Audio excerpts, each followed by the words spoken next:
Hello বন্ধুরা, কেমন আছো সবাই?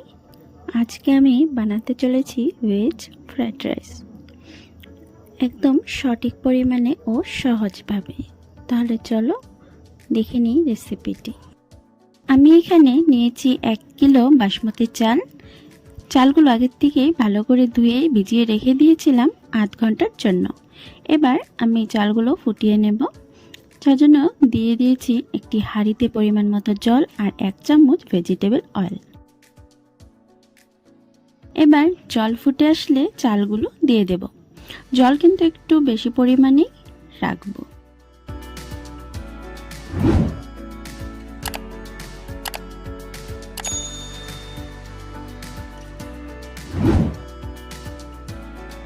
এইভাবে চালগুলো ফুটে আসলে 80% কুক হয়ে গেলে হাত দিয়ে দেখে নেব।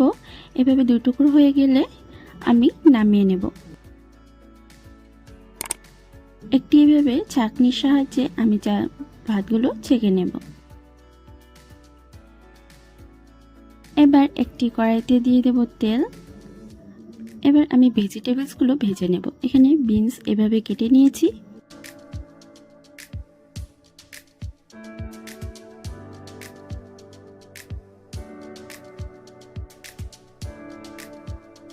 আর এভাবে কেটে নিয়েছি গাজর।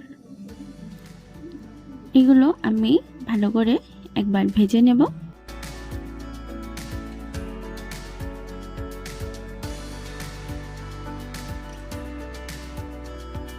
দিয়ে দেব স্বাদ মতো নুন।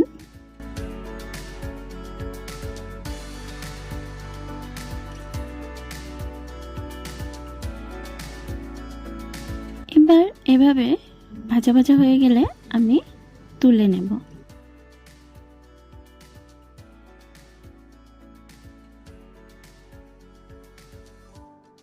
এবার ওই তেলেই আমি দিয়ে দেব কড়াইশুঁটি আর দিয়ে দেব স্বাদ মতো নুন।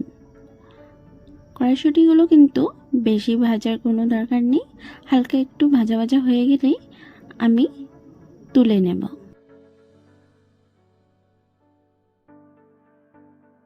এবার আমি ভেজে নেব পনির। পনিরগুলো এইভাবে হালকা একটু ভেজে নেব। এবার ফ্রাইড রাইস বানিয়ে নেব। তার জন্য দিয়ে দেব তেল, দিয়ে দিচ্ছি 2 থেকে 3টি তেজপাতা ও 1 চামচ মৌরি, আর দিয়ে দেব গোটা গরম মশলা। এবার দিয়ে দেব কাজু বাদাম ও কিশমিশ।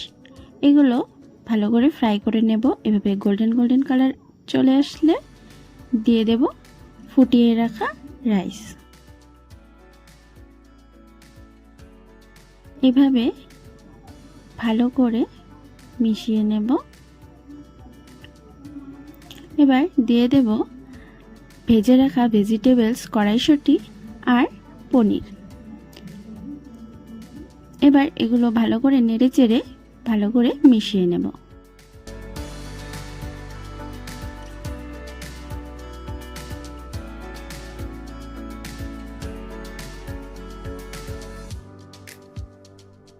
এবার দিয়ে দেব বাটার আর দিয়ে দেব ঘি।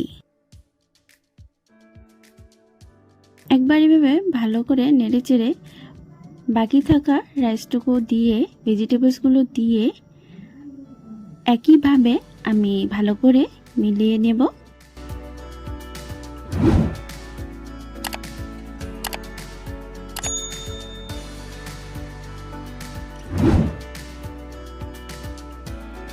এবার দিয়ে দেব বাটার আর ঘি। এটাকে আমি 2 বারে দিয়েছি, কারণ একবারে দিলে এভাবে মেলাতে অনেক অসুবিধা হয়। এভাবে 2 বারে দিলে অনেক সহজেই আপনারা মিলিয়ে নিতে পারবেন।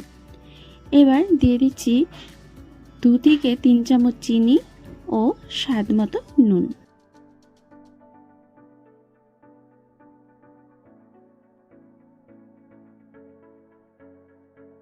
এবার দিয়ে দেব এলাচ গুঁড়ো আর দিয়ে দিচ্ছি বিরিয়ানি মশলা। এটা আপনারা যে কোনো দোকানে পেয়ে যাবেন। এবার একবার ভালো করে নেড়ে চেড়ে নেব। এখানে কিন্তু গ্যাসের ফ্লেমটা লো করে নেবেন, তাতে নিচ দিয়ে লেগে যাবে না। এভাবে নামিয়ে নিলেই রেডি আমাদের ভেজ ফ্রাইড রাইস। এভাবে সঠিক পরিমাণ ও সহজভাবে বাড়িতে একবার নিশ্চয়ই বানিয়ে ট্রাই করবেন। আমার এই রেসিপিটি ভালো লেগে থাকলে একটি লাইক করে দেবেন আর কমেন্টে জানাবেন আপনাদের এই রেসিপিটি কীরকম লেগেছে। আর অবশ্যই রেসিপিটি ভালো লেগে থাকলে রেসিপিটি শেয়ার করে দেবেন। আর আমার রেসিপিগুলো যদি আপনাদের ভালো লেগে থাকে তাহলে চ্যানেলটি সাবস্ক্রাইব করে নেবেন আর পাশে থাকা বেল আইকনটি প্রেস করে অল করে দেবেন, তাতে আমার ভিডিওগুলো আপনাদের কাছে সবার আগেই পৌঁছে যাবে। এভাবেই আমার পাশে থেকে আমাকে সাপোর্ট করুন। দেখা হচ্ছে নেক্সট ভিডিওতে।